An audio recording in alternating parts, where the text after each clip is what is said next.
everyone, myself Vishwanath, welcome to EMIT। आज हम income tax के 25th यानी 25वां क्लास में। इस क्लास में हम बात करेंगे gross annual value for LOP and DLOP. Last class तक हमने लेट आउट प्रॉपर्टी लेके बात कर लिए थे, है ना। लेट आउट प्रॉपर्टी का वैल्यूएशन अपने देख लिए थे। 3 स्टेप में अपने ग्रॉस एनुअल वैल्यू का कंप्यूटेशन किए थे। पहला स्टेप था higher between municipal value and fair rate but subject to standard rate, मतलब do not cross standard rate, standard को क्रॉस नहीं करना चाहिए, है ना। दूसरा आपने स्टेप में क्या देखे, एक्चुअल रेंट रिसीव हमने कंप्यूट कर लिए। एक्चुअल रेंट रिसीव अगर ज्यादा हुआ किसके तुलना में, आरएलबी की तुलना में, यानी स्टेप 1 के तुलना में, तो हमारा वही वैल्यू क्या हो गया था, ग्रॉस एनुअल वैल्यू हो गया था। अगर कम हुआ था, एक्चुअल रेंट रिसीव अगर मेरा कम होता है, यानी स्टेप 2 का वैल्यू अगर कम होता है किससे, स्टेप 1 यानी आरएलबी से, तो उस केस में देखा गया था अगर वो वैकेंसी के कारण से है तो स्टेप 2 वैल्यू भी फाइनल जीएबी बोल के माना जाता है। अगर वैकेंसी छोड़ के अदर रीजन के वजह से है तो स्टेप 1 वैल्यू फाइनल माना जाता है। अगर दोनों रीजन है, मतलब अदर रीजन भी है और वैकेंसी भी है, तो स्टेप 1 वैल्यू यानी आरएलबी से हमने माइनस कर लिए थे लॉस ड्यू टू वैकेंसी को, तो उसके बाद जो वैल्यू निकला था वो मेरा ग्रॉस एनुअल वैल्यू था। उसके बाद हमको एक चीज और करवा दिया गया था, ग्रॉस एनुअल वैल्यू से अगर municipal value paid by owner during the previous year कुछ भी है वो आप माइनस करेंगे तो जो वैल्यू निकलेगा उसको हम बोलते हैं नेट एनुअल वैल्यू। ये जो था वो आपका था लेट आउट प्रॉपर्टीज के केस में। अगर लेट आउट ना होके एसओपी होता है तो, यानी सेल्फ ऑक्युपाइड प्रॉपर्टी होता है, तो सेल्फ ऑक्युपाइड प्रॉपर्टी का वैल्यूएशन 23 2 एंड 3 के हिसाब से होता है। ये 2 एंड 3 का क्या कहानी है वो मैं आपको बताता हूं। सबसे पहले समझ लो, सेल्फ ऑक्युपाइड प्रॉपर्टी ऐसा प्रॉपर्टी जो प्रॉपर्टी एसएससी अपना खुद के रहने के लिए यूज कर रहे हैं। क्या बोला मैंने, एसएससी अपना खुद का रहने के लिए जो प्रॉपर्टी को यूज कर रहे हैं, या फिर ऐसा भी हो सकता है कि एसएससी उसमें रह नहीं पा रहा हो किसी कारण से, हो सकता है वो बाहर जॉब करता हो, बाहर उसका खुद का कोई प्रॉपर्टी नहीं, वहां पर वो रेंटेड किसी अकोमोडेशन में रह रहे हो और यहाँ पर कहीं और उनका एक सेल्फ ऑक्युपाइड प्रॉपर्टी है जिसको उन्होंने प्रीवियस ईयर के दौरान किराए पे नहीं चढ़ाया हो। ऐसे प्रॉपर्टीज को हम बोलते हैं एसओपी, सेल्फ ऑक्युपाइड प्रॉपर्टी। सिर्फ एक ही प्रॉपर्टी आप एसओपी यानी सेल्फ ऑक्युपाइड प्रॉपर्टी को भी काउंट कर सकते हैं और इसका जो नैव होगा, नेट एनुअल वैल्यू, वो हमेशा नील होगा। क्या होगा, नील। यानी खुद के यूज के लिए जो प्रॉपर्टी आप यूज करते हैं उस प्रॉपर्टी का नेट एनुअल वैल्यू, इसके ऊपर आपको कोई टैक्स देना नहीं पड़ेगा, इसलिए नेट एनुअल वैल्यू इसका क्या हो जाएगा, नील हो जाएगा। बल्कि इसके ऊपर आपको इंटरेस्ट का छूट आपको मिलेगा। अगर कोई आपका इंटरेस्ट आपने पेमेंट किए लोन लेते टाइम उस घर को बनाने के लिए, तो उसके ऊपर आपने जो इंटरेस्ट पेमेंट किए प्रीवियस ईयर के दौरान वो आपको यहाँ पर उल्टा छूट मिल जाएगा। किसके केस में, तो हमने देख लिए एसओपी यानी सेल्फ ऑक्युपाइड प्रॉपर्टी का जो नेट एनुअल वैल्यू नया होगा वो नील होगा। बट एसओपी का 2 के हिसाब से ये बात बोला गया सेक्शन 2 में, है ना, मतलब 23 सेक्शन 2 यानी सबसेक्शन 2 में। वही जगह पर 23 सबसेक्शन 3 में एक बात और बोला गया कि अगर ये एसओपी प्रीवियस ईयर के दौरान एक भी दिन किराए पे चढ़ाया गया है, यानी लेट आउट किया गया है, या फिर कोई एलओपी का बेनिफिट जैसे इंटरेस्ट का बेनिफिट या किसी और चीज का बेनिफिट अगर इसमें लिया गया है, तो ध्यान रखना फिर वो एसओपी बोल के ट्रीट नहीं होगा, फिर वो क्या बोल के ट्रीट होगा, एलओपी बोल के ट्रीट होगा। अगर कब बोला मैंने, if any benefit of LOP is taken or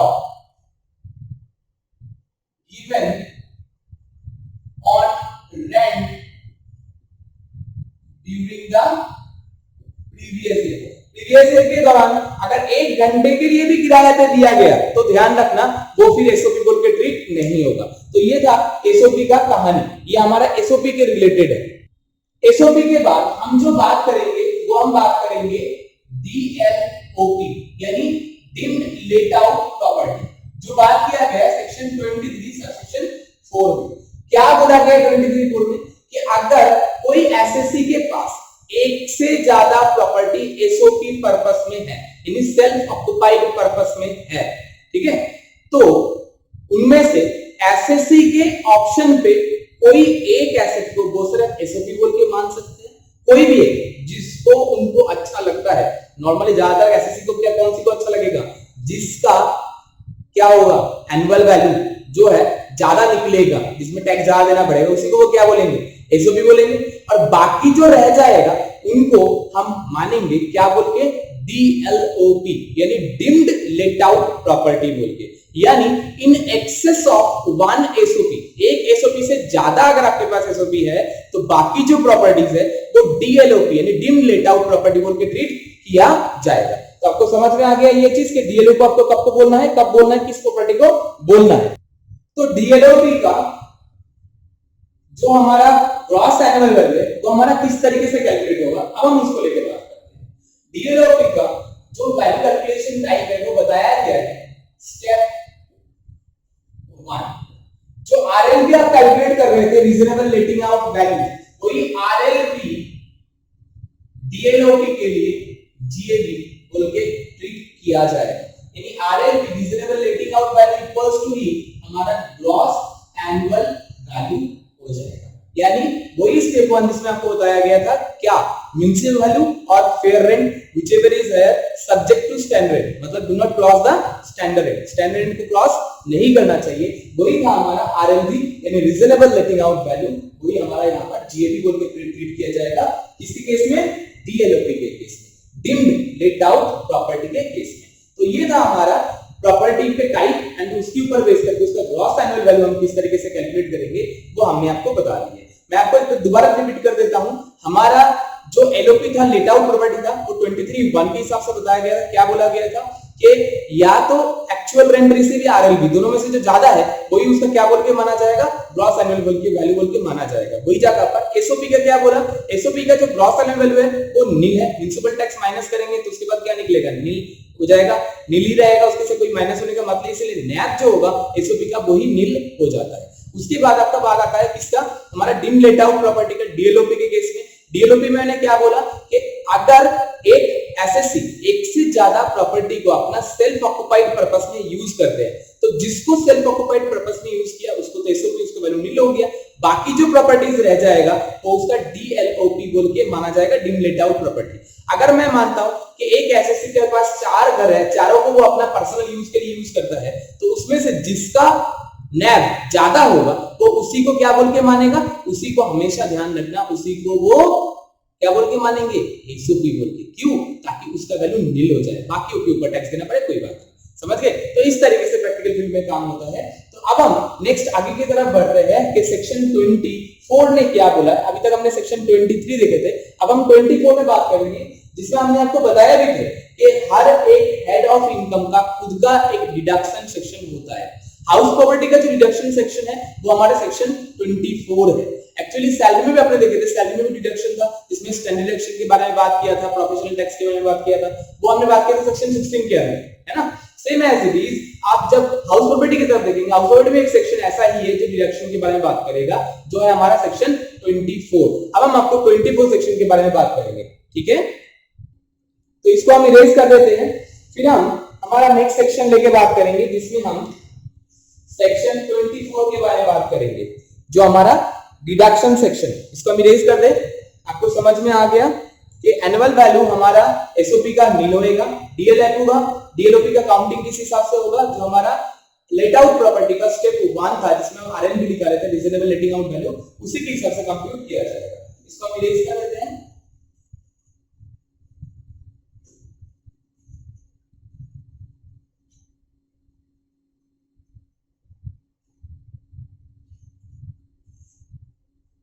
तो चलो अब हम बात करते हैं हमारा नेक्स्ट सेक्शन, इसके बारे में, सेक्शन 24,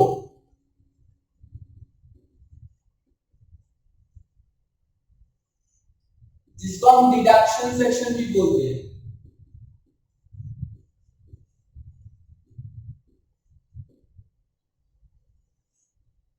डिडक्शन सेक्शन में क्या बोला है, सबसे पहला स्टैंडर्ड डिडक्शन कितना बोला गया है, 30% ऑफ नेट एनुअल वैल्यू का 30% आपको क्या मिलेगा, स्टैंडर्ड डिडक्शन का सुविधा मिलेगा। यानी आपका जो एनुअल वैल्यू निकला उसी के ऊपर आपको टैक्स देने की जरूरत नहीं पड़ा, क्या हुआ, ग्रॉस एनुअल वैल्यू से म्युनिसिपल टैक्स माइनस करके आपने नैब निकाले, नेट एनुअल वैल्यू, फिर उस नेट एनुअल वैल्यू से भी आपको 30% स्टैंडर्ड डिडक्शन के पर्पस में छूट दे दिया गया, छूट दे दिया गया। उसके बाद जो वैल्यू आपका रहेगा उसमें से भी एक कहानी और है। क्या कहानी है, दूसरा कहानी है interest paid on borrowed loan taken for purchasing, construction, renovation of property। Property में कंस्ट्रक्शन करना चाहते हैं, प्रॉपर्टी को खरीदने के लिए, प्रॉपर्टी का रिनोवेशन करने के लिए अगर आपने कोई लोन लिए थे तो उस लोन के ऊपर आप जो इंटरेस्ट पेमेंट करेंगे उसका आपको यहाँ पर छूट मिलेगा। अगर आप प्रीवियस ईयर के दौरान उसका सर्टिफिकेट आपने ले लिया है तो सर्टिफिकेट लेना पड़ेगा उस लोन के लिए कि मैंने प्रीवियस ईयर का मेरा ये लोन था, इसका प्रिंसिपल मैंने इतना चुकाया था, इंटरेस्ट मैंने इतना चुकाया था, उसके ऊपर यानी प्रीवियस ईयर के जो सर्टिफिकेट है इंटरेस्ट सर्टिफिकेट, उसी इंटरेस्ट सर्टिफिकेट के ऊपर बेस करके आपको यहाँ पर लोन में मतलब आपका 24(2) के अंदर आपका छूट दे दिया जाएगा। हाँ, सर्टिफिकेट कंपलसरी है, जिससे आपने लोन ली है, जिसको आप पेमेंट कर रहे हैं लोन का, उनसे सर्टिफिकेट आपको लेना पड़ेगा, बिना सर्टिफिकेट में आपको यहाँ पर छूट नहीं मिलेगा। इसमें एक कहानी और है, अगर प्रॉपर्टी एसओपी होता है, सेल्फ ऑक्युपाइड प्रॉपर्टी होता है, और उसको उस प्रॉपर्टी को कंस्ट्रक्ट करने के लिए, परचेज करने के लिए लोन जो लिया गया है वो 1 अप्रैल 99 के बाद लिया गया है, और कंस्ट्रक्शन के केस में आपका लोन लेने से 5 साल मतलब जिस साल आपने लोन लिए उसके नेक्स्ट फाइनेंशियल ईयर से लेके 5 साल के अंदर, 5 साल कब काउंट होगा, 31 मार्च लास्ट है ना, 31 मार्च के अंदर, यानी 5 साल बाद 31 मार्च के अंदर अगर आपने कंस्ट्रक्शन कंप्लीट कर लिए थे तो आपको उसके छूट मिलेगा कितना, 2 लाख रुपए इंटरेस्ट का छूट आप ले सकते हैं। अगर आपका ये कंडीशन पूरा नहीं होता, यानी 5 साल के अंदर आपका हाउस कंप्लीट नहीं होता, या फिर आपने लोन 1/4/99 से पहले ले रखे हैं, तो उस केस में आपका मैक्सिमम जो इंटरेस्ट का छूट मिलेगा वो मिलेगा 30,000। अगर आपने रिपेयरिंग करने के लिए लिया है लोन तब भी आपको छूट मिलेगा 30,000। सिर्फ रिनोवेशन या फिर परचेज या कंस्ट्रक्शन के केस में आपको छूट 2 लाख का मिलेगा तब, अगर एसओपी हुआ तो पहली बात, और दूसरी बात क्या बोला मैंने, अगर वो आपने 5 साल के अंदर लोन लेने से 5 साल के अंदर फाइनेंशियल ईयर 5 मतलब जिस साल लोन लिए उस फाइनेंशियल ईयर के एंड से लेके 5 साल के अंदर आपने उसका कंस्ट्रक्शन कंप्लीट कर दिए थे तो आपको 2 लाख का छूट मिलेगा। एसओपी के केस में ये कंडीशन है। एसओपी की जगह पर अगर डीएलओपी होता है या लेट आउट प्रॉपर्टी होता है उनके लिए ऐसा कोई कंडीशन नहीं है, यानी कितना भी इंटरेस्ट आपने पेमेंट किए वो पूरा पूरा आपको छूट मिलेगा। तो ये था आपका डिडक्शन अंडर सेक्शन 24। तो अंडर सेक्शन 24 डिडक्शन में आपका पहला डिडक्शन बताया standard deduction at the rate of 30%, दूसरा आपको बताया गया इंटरेस्ट ऑन लोन, लोन के ऊपर अगर मैंने कोई इंटरेस्ट पेमेंट कर रखा है उसका छूट हमें यहाँ पर मिलेगा। तो किसमें मिलेगा, ये सेक्शन 24 में। चलो समझ में आ गया आपको। तो सेक्शन 24 में इंटरेस्ट पे जो कहानी है मैंने आपको क्या बोला, इसको इरेज कर देता हूं ताकि मैं आपको एक बार समझा पाऊं। ये तो आपने देख लिया इंटरेस्ट का आपको छूट मिलेगा। अब बात ये आता है प्रॉपर्टी के टाइप के हिसाब से अगर बात करें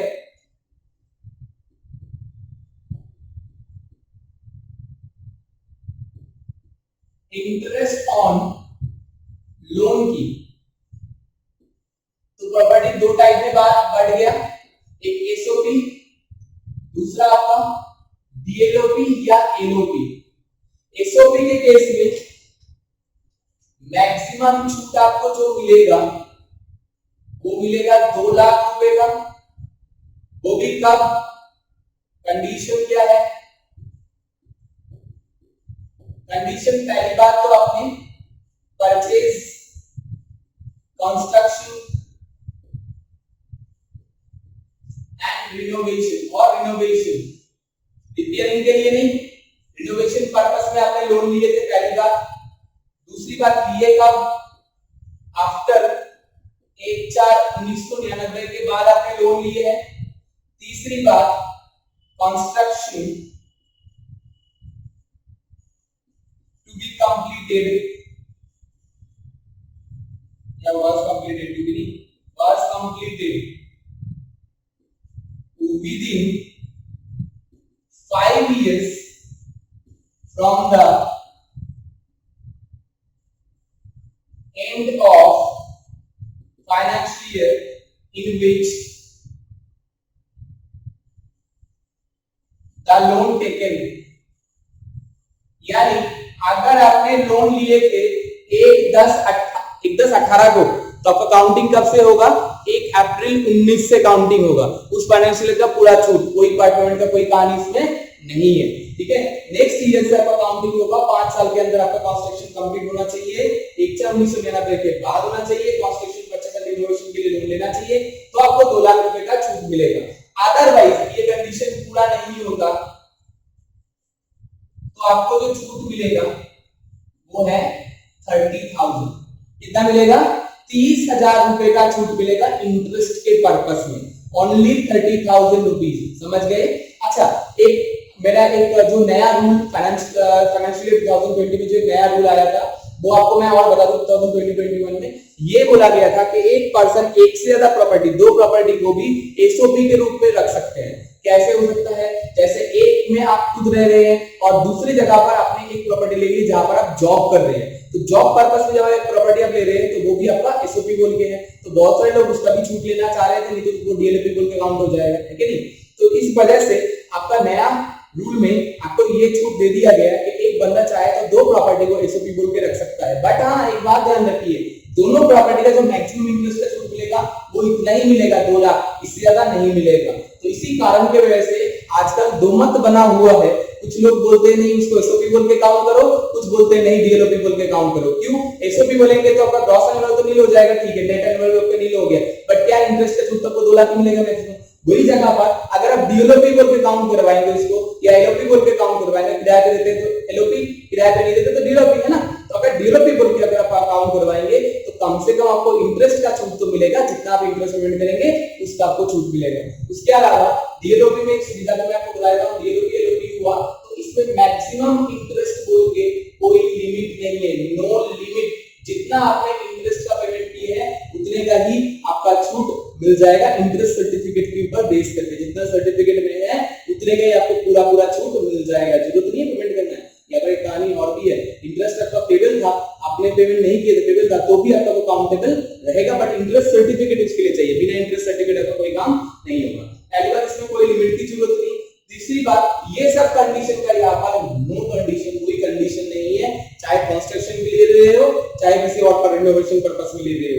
इवन लोन लिया था उसको रिपेमेंट करने के लिए और एक लोन ले लिया, इंटरेस्ट पेमेंट करने के लिए नहीं, लोन का पेमेंट प्रिंसिपल का पेमेंट करने के लिए और एक लोन लिया तो उसका इंटरेस्ट भी यहाँ पर आप छूट ले सकते हो। तो यहाँ पर आपको ये सुविधा भी मिलेगा, बट किसको मिलेगा?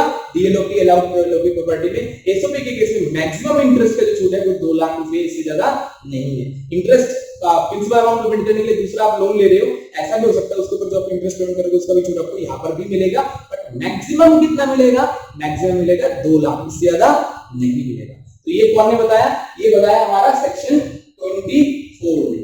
और एक बात आपको मैं जरूर बताना चाहूंगा जो यहाँ पर बहुत ही इंपॉर्टेंट है, मैं आपको वो ही बता देता हूँ। इसको इरेज कर लेते हैं, ये तो आपने देख ही लिया होंगे, लिख लिया होंगे सबने, है ना? तो चलो इरेज करते हैं आप।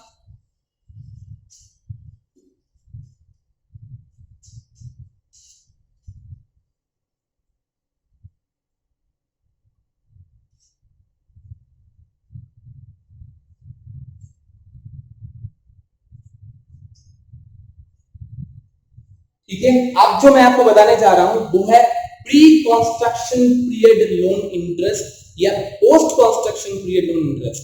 ये क्या होता है सर? मैं आपको वो बताता हूं, आप समझो तो आपको 1 मिनट लगेगा आपको समझने में, वैसे कोई बड़ी बात नहीं है, बहुत सिंपल टॉपिक है।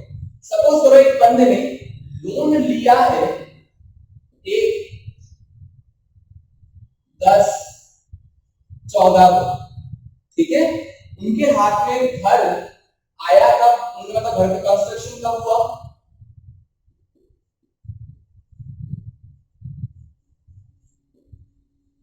कंप्लीटेड हुआ 31/3/19 में, मान 31 दिन 18 में, ठीक है, तो ये बताओ जो आपका यहाँ पर पीरियड दिखाई दे रहा है, तो अब बात ये है कि 1/4/18 से पहले इनके पास कोई घर नहीं था, है कि नहीं? तो 1/4/18 से पहले का जो इंटरेस्ट होगा वो कहा जाएगा, है कि नहीं? क्योंकि उस टाइम तक पास घर ही नहीं था, तो घर नहीं था तो लोन किसके ऊपर छूट लोगे, मतलब इंटरेस्ट किसके ऊपर छूट लोगे? घर होगा आपके नाम पे तभी तो आप इंटरेस्ट से छूट ले सकते हो। जब घर ही मेरे पास नहीं था, उस टाइम मेरा हाउस प्रॉपर्टी नहीं था, तो इंटरेस्ट कैसे छूट मिल सकता है? नहीं मिलेगा ना। तो गवर्नमेंट ने क्या बोला है कि अगर ये जैसे जिस साल आपने कंस्ट्रक्शन कंप्लीट हुआ, हो सकता है इसके बीच में कंप्लीट हुआ, उससे मतलब नहीं है, हम लेंगे उस साल के बिगिनिंग तक। अगर ये घर भी कंप्लीट हुआ, मान लो 31/7/18 को कंप्लीट हुआ था, बट हम लेंगे कब तक? 31/3 तक, यानी 31/3/18 तक हम काउंटिंग लेंगे। यानी जिस साल से लोन लिया उससे लेके जिस साल हाउस एक्वायर किया उसका प्रीवियस ईयर के, मतलब उस ईयर के शुरुआत तक, है ना, उसके शुरुआत तक, शुरुआत से पहले, मतलब शुरुआत तक मतलब क्या हो गया? 1/4/18 से इनके पास घर आया करके मानेंगे, और 1/4/18 से पहले 31/3/18 या उससे पहले लोन लेने से लेके इतने तक जितना भी उनका इंटरेस्ट बनेगा उनको हम बोलते हैं प्री कंस्ट्रक्शन पीरियड इंटरेस्ट। यानी जिस साल घर उन्होंने एक्सेप्ट किया उस साल से पहले, पिछला प्रीवियस ईयर से लेके जब से लोन लिया तब से लेके उस प्रीवियस ईयर तक जितना भी पीरियड का इंटरेस्ट बनता है उसको हम बोलते हैं। यानी इन्होंने कब लोन लिया था? 1/1/14 से लेके 31/3 जब तक घर लिया था उससे प्रीवियस तक। घर कब लिया था? 31/7 को आया था मान लो घर, अगर मानो तो, है ना? तो इसका शुरुआत कब हुआ? फाइनेंशियल का 1/4। इसका पिछला प्रीवियस ईयर कौन सा था? खत्म कब तक हुआ था? 31/3/18 तक, है ना? तो 31/3/18 तक ये जो इंटरेस्ट बनेगा इसको बोलेंगे प्री कंस्ट्रक्शन पीरियड इंटरेस्ट। क्या बोलेंगे? Pre construction period interest. समझ गए आप? जब आपके पास घर नहीं था उस दौरान का जो इंटरेस्ट आपको बनता है उसको हम बोलते हैं प्री कंस्ट्रक्शन पीरियड इंटरेस्ट। इसको इंटरेस्ट कैपिटल इंटरेस्ट भी बोलते हैं या फिर कैपिटलाइज्ड इंटरेस्ट भी बोलते हैं, ठीक है? और या कैपिटल नेचर इंटरेस्ट भी बोल सकते हो।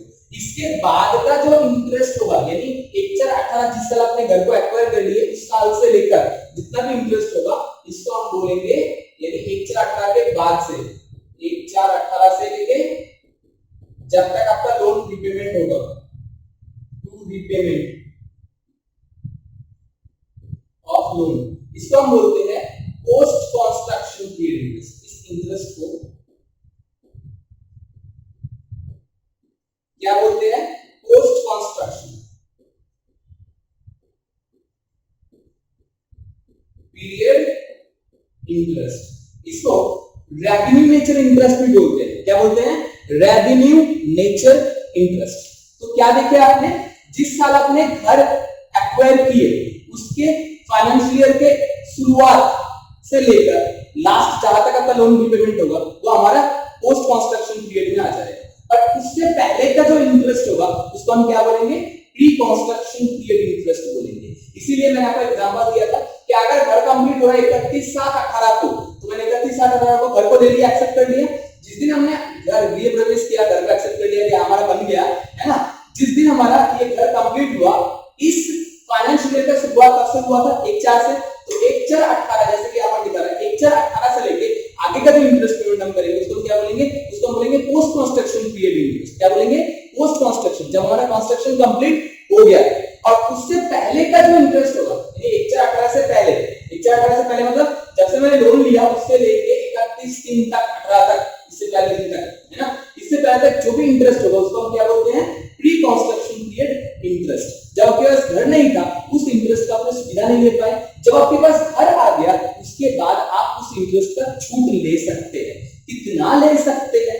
यहाँ पर बोला गया है हर प्रीवियस ईयर में, मतलब जिस साल आपने घर लिए उससे लेके नेक्स्ट 5 ईयर तक उस इंटरेस्ट का छूट ले सकते हैं। मान लीजिए यहाँ पर मेरे टोटल इंटरेस्ट 50,000 रुपए लगा, तो हर साल मतलब 5 साल तक, 5 साल तक आपको 1/5 करके सुविधा ले सकते हैं। यानी हर साल आपको 10-10 हजार रुपए छूट मिलेगा, कब तक?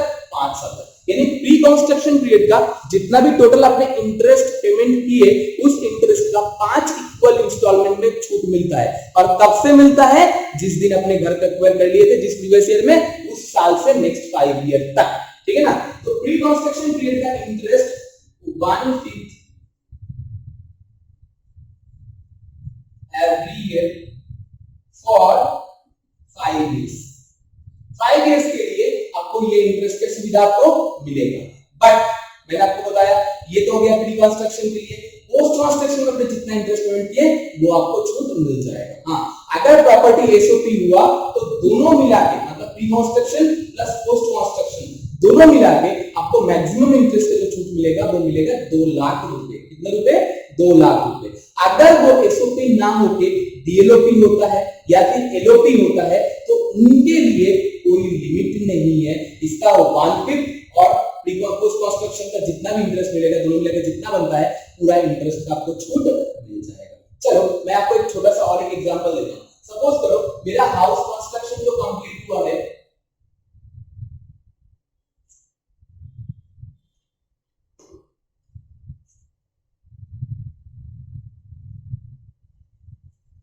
मान लो वो हुआ है 1/10/18 को, तो बताओ ना प्री कंस्ट्रक्शन कब से कब तक माना जाएगा?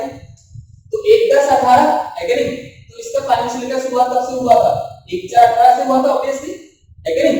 तो 1/4/18 से मेरा फाइनेंशियल का शुरुआत हुआ था। तो सीधी सी बात वही, जब से लोन लिया तब से लेके इससे पहले यानी 31/3/18 यहां तक मेरा चला जाएगा लोन से लेके वहां तक, ये मेरा चला जाएगा प्री कंस्ट्रक्शन। और इसके बाद यानी 1/4/18 के बाद हर प्रीवियस ईयर का, मतलब हर साल का हर फाइनेंशियल ईयर का जो भी आप इंटरेस्ट पेमेंट करेंगे वो आपका क्या चला जाएगा? वो आपका पोस्ट कंस्ट्रक्शन इंटरेस्ट में चला जाएगा। किसमें चला जाएगा? पोस्ट कंस्ट्रक्शन पीरियड इंटरेस्ट में चला जाएगा। अच्छा सर, ऐसा ना हो कि अगर ऐसा होता तो ऐसा होता। मैं आपको एक एग्जांपल और देना चाहता हूं। लोन लिया था मैंने 1/1/14, सही है। हाउस कंस्ट्रक्शन कंप्लीट हुआ हमारा 1/2/17। अब बताओ ना क्या करोगे आप? 1/2/17 को मेरा हाउस कंस्ट्रक्शन कंप्लीट हुआ था, तो ये जो जिस फाइनेंशियल ईयर में ये हाउस कंस्ट्रक्शन कंप्लीट हुआ, ये फाइनेंशियल शुरुआत कब से हुआ होगा? 1/4/16 से लेके 31/3/17 इधर है, तो यहां पर माना जाएगा 1/4/16, है ना। तो 1/4/16 से पहले यानी जिस दिन से आपने लोन लिए, कब से? 1/1/14 से लेके 31/3/16 तक, 31/3/16 तक ये आपका प्री कंस्ट्रक्शन बोल के माना जाएगा। और 1/4/16 के बाद से आपका क्या बोल के माना जाएगा? पोस्ट कंस्ट्रक्शन पीरियड बोल के माना जाएगा। प्री कंस्ट्रक्शन पीरियड का जितना भी इंटरेस्ट होगा वो हमें छूट मिलेगा कितने में? 1/5 हर ईयर, यानी 5 इक्वल इंस्टॉलमेंट में कितने साल में हो गया? 5 साल में पूरा हो जाएगा मेरा पूरा इंटरेस्ट। तो 5 साल, यानी अगर आपका घर कंप्लीट हुआ था तब 16 में, है कि नहीं? तो मतलब आप इसका इंटरेस्ट का छूट ले पाएंगे प्री कंस्ट्रक्शन को कब ले पाएंगे? एक तो आप ले पाएंगे 16-17 में, दूसरा आप ले पाएंगे 17-18 में, नेक्स्ट 18-19, 19-20, 19-20 और आपका 20-21। ये 5 साल में हर साल 1/5 ऐसे करके 5 साल तक आप टोटल 5 इंस्टॉलमेंट में ये पूरा छूट ले पाएंगे। समझ गए? तो ये था आपका प्री कंस्ट्रक्शन पीरियड का इंटरेस्ट। वही जगह पर अगर मैं बात करूं पोस्ट कंस्ट्रक्शन पीरियड का, तो आपने देख लिए कि इसके बाद का जो इंटरेस्ट होगा वो सारा पोस्ट में चला जाएगा। यानी अगर मैं बात करूं 16-17 में, तो 16-17 में जितना भी इंटरेस्ट प्री कंस्ट्रक्शन के था उसका 1/5 प्लस पोस्ट कंस्ट्रक्शन का जो पूरा इंटरेस्ट 1 साल का वो पूरा, दोनों मिला के जितना बनेगा पूरा आपका इंटरेस्ट के रूप में छूट मिल जाएगा। सेम आपका 17-18 में, सेम 18-19, सेम 19-20, सेम 20-21। बट 20-21 के बाद से अगर बात करूं 21-22 से, तो 21-22 से आपको सिर्फ पोस्ट कंस्ट्रक्शन पीरियड का इंटरेस्ट का छूट मिलेगा, क्योंकि प्री कंस्ट्रक्शन का जो इंटरेस्ट था वो आपने कंज्यूम कर लिया, उसका बेनिफिट आपने ले लिए। जो आपका कैपिटल नेचर का था वो अपनी सुविधा उसका ले लिए प्री कंस्ट्रक्शन का। तो इस साल से 21-22 के बाद से आपको कोई सुविधा, 21-22 से भी आपको कोई सुविधा नहीं मिलेगा। 20-21 आपको लास्ट सुविधा मिलेगा प्री कंस्ट्रक्शन का, 20-21 के बाद आपको प्री कंस्ट्रक्शन का कोई सुविधा नहीं मिलेगा। यानी इस साल से आपको सिर्फ पोस्ट कंस्ट्रक्शन इंटरेस्ट पीरियड का इंटरेस्ट जो बनता है वही आपको छूट मिलेगा। समझ गए आप? और सबसे बड़ी इंपॉर्टेंट बात जो अभी मैंने आपको बताया कि एसओपी हुआ तो मैक्सिमम छूट आपको 2 लाख रुपए मिलेगा। उसके लिए कंडीशन क्या था, 1/4/1999 के बाद लोन लिए है, 5 साल के अंदर घर कंप्लीट हो गया आपका, हाउस कंस्ट्रक्शन कंप्लीट हो गया। परचेस के केस में कोई कहानी नहीं, कंस्ट्रक्शन के केस में 5 साल के अंदर आपका कंस्ट्रक्शन कंप्लीट हो जाना चाहिए। कंस्ट्रक्शन कंप्लीट 5 साल कैसे काउंट होता है, जिस साल आपने लोन लिया उस साल को काउंटिंग नहीं लिया जाएगा, उस साल के एंड से, मतलब उस फाइनेंशियल के एंड से लेके 5 साल तक आपका हाउस कंस्ट्रक्शन कंप्लीट होना चाहिए। अगर हो गया है तो आपको 2 लाख रुपए तक की लोन की इंटरेस्ट के ऊपर छूट मिलेगा। बट वही जगह पर अगर प्रॉपर्टी आपका एलओपी होता है या डीएलओपी होता है तो ऐसा कोई कंडीशन वहां पर रिटर्न नहीं है, इसीलिए वहां पर आपको जितना इंटरेस्ट है उतने का पूरा छूट मिल जाएगा। तो आपको समझ में आ गया कि लोग आजकल 2 प्रॉपर्टी को क्यों एसओपी नहीं दिखा रहे हैं, एक को एसओपी और एक को डीएलओपी ही रखना ज्यादा पसंद कर रहे हैं। इसके पीछे रीजन भी यही है। समझ गए आप? तो ये था हमारा आज की क्लास जिसमें हमने बात करी सेक्शन 24 के डिडक्शन लेकर साथ में एसओपी एंड डीएलओपी का वैल्यूएशन लेकर आपने देख लिए। तो आप एक बार आपको रिपीट कर देते हैं। एसओपी का ग्रॉस एनुअल वैल्यू हमारा नील हो जाएगा, डीएलओपी का क्या हो जाएगा, स्टेप 1, एलओपी का जो स्टेप 1 था यानी आरएलपी जो हमने निकाले थे वही हमारा डीएलओपी, चाहे हमने किराए पे नहीं चढ़ाया बट फिर भी हमारा जो आरएलपी है रीजनेबल लेटिंग आउट वैल्यू वही हमारा क्या बोल के माना जाएगा, ग्रॉस एनुअल वैल्यू बोल के माना जाएगा। तो आपने ये आपने पूरा कंप्लीट देख लिया, इसमें आपको कोई दिक्कत नहीं। उसके बाद हमने सेक्शन 24 के हमने डिडक्शन बात करे।